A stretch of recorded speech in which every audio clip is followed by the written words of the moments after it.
Uepa, aquesta la sé. Avui parlarem de... Algú sap quin llibre és? És A través de la finestra. Sí senyor, el primer llibre de la trilogia, amb 411 paraules, amb 416 pàgines i amb un munt d'exemplars venuts. I una pel·li a Netflix. L'has vista? Vaig veure-la per fer la secció. Què et va semblar? No he llegit el llibre, però la pel·li és massa... espanyola. Cardona m'han d'entendre el que diuen. Com dèiem avui parlarem de a través de la finestra. Puc seguir? Sí. Abans de començar, spoiler, avisem que seguidament hi haurà més spoilers que quan el teu amic o amiga t'explica una pel·li intentant no explicar-te de què va. És el primer llibre d'una trilogia. Els següents són A través de tu i A través de la pluja. No es mata massa amb els noms. Nom de l'autor? Autor no, autora. Ariadna Godoy. Va, digues de què va, per fer memòria. A on et vas quedar? Vagant... Comença des del principi, per si se m'escapa alguna cosa. A veure, tenim a la Raquel Mendoza que viu just a la costa d'una casa de rics. Home, d'una casa de rics no, d'un casoplón. Piscina i més habitacions que persones.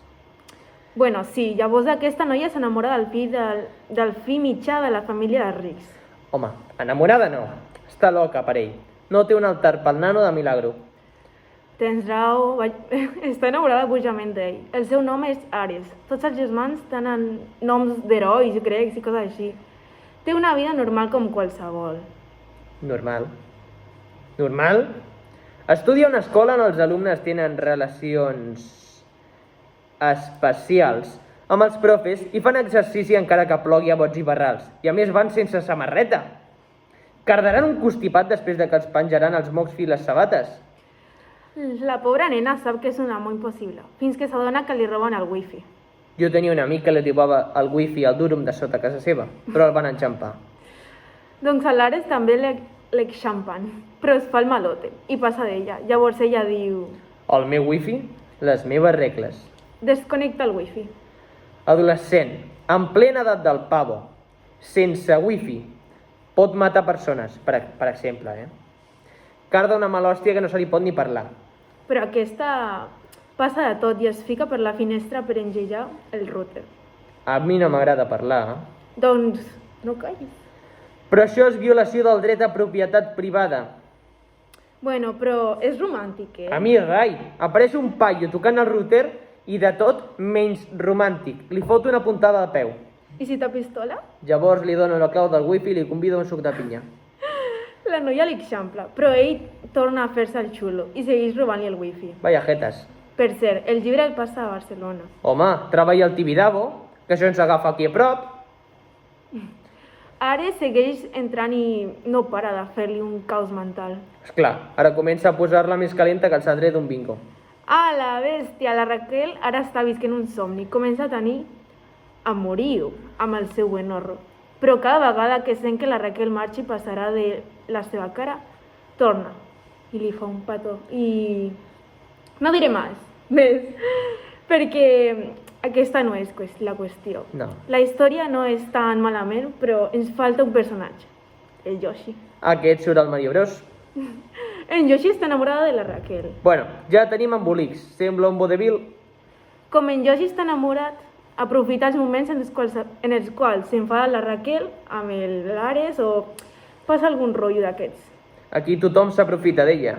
Però al final la Raquel i l'Ares tindran alguna cosa sèria. Ja tocava... Comencen a fer-ho públic. Que no en públic. I ho fan entendre als pares, perquè el pare de l'Ares... El pare de l'Ares segur que es diu Ulisses o Zeus, perquè amb els noms dels fills El pare té diners, té més peles que el tio Gilito. té molts diners i volen que els fills segueixin l'empresa familiar. A nosaltres també ens passa. Ho dissimulem molt bé, però tenim molts diners. Però hi ha una dada que ens hem d'apuntar. L'Ares és al·lèrgic al clor. Apuntat queda. Quan Yoshi s'entera que la seva amica i el xula aquest tenen un lío, li fot un cop amb un extintor just el dia del bany al col·le. Els extintors fan mal. I el tira a la piscina, mig mort. Faran l'enterro l'endemà? No, quina pel·li has vist tu? No ho sé. Crec que m'he fet un embolic. En Joshi aprofita que l'altre està agonitzat a la piscina. Per cert, la piscina és plena? S'haurà afogat? No, només un tros està ple, però l'hora es cau just al tros on es fa peu i no hi ha aigua. Vale. Segueix. Vale. Això que en Joshi aprofita el moment per estar amb la Raquel, però l'Ares s'aixeca i intenta caminar. Ai, ojo que viene! Però cau al costat de la piscina, mig ple amb clor. Cuidao, que ets al·lèrgic, que això ho tinc apuntat. Exacte, està a punt de morir fins que una noia el salva. Però massa curta la peli, no? Bueno, ens hem saltat gran part de la història, però perquè només... Només fan papiroflèxia. En Joshi és descobert pel seu intent d'homicidi i com una pel·li a Disney, el dolent es fa el bo i els enamorats fan... El següent no crec que passi a les pel·lis Disney, No, això... Bueno, com a mínim nosaltres no ho veiem. Aquest és el final del llibre. Fins aquí la història de Raquel i Ares, dos adolescents enamorats que han patit per l'amor, però aquest ha acabat arreglant-lo tot. Vaja, que viu més entrebancs que la muntanya russa del Tibidabo. Fins aquí el programa d'avui. Hem estrenat secció amb el llibre que ho està patant a les llibreries, al Wattpad i al Netflix. Ho deixem aquí. Fins dilluns i visca la lectura!